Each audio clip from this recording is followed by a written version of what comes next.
Hi guys! Good morning! Ayan. Akala ko naman mas maaga itong Franny ko. Mas maaga pa pala ako. Sabi ko, 9:15 punta na ako sa inyo. Ay! Kinabahan na, Kes.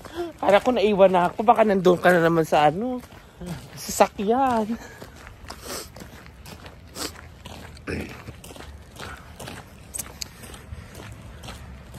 Saan ka natulog?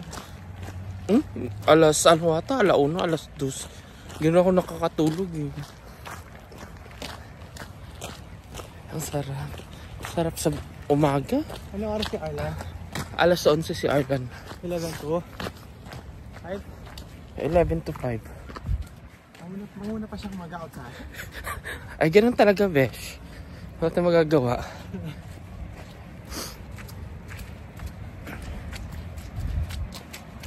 Sabi ko, aga natin kasi daan tayo sa McDo, bili tayo ng coffee. Ano? Bili tayo ng coffee. Buwas na. May dalang kape. Ay, may dala ka, okay. Kasi magko-coffee tayo, syempre, di ba? Coffee.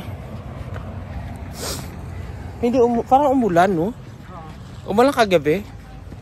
Kasi parang basang eh. Oo, yung snow lang. O yung baka yung natunaw na snow. Tawid tayo, guys. Pero malamig dito. Hindi naman masyadong malamig. Tulad kahapon. Kapon, di ba malamig?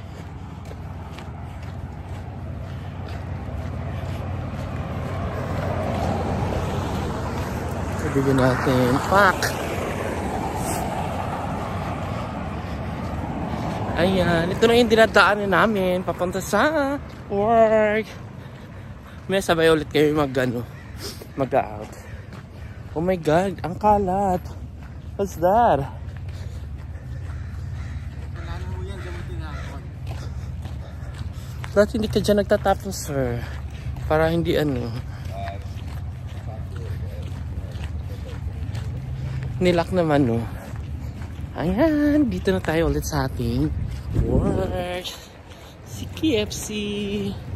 Ayan, guys. Goodbye and God bless. Good morning.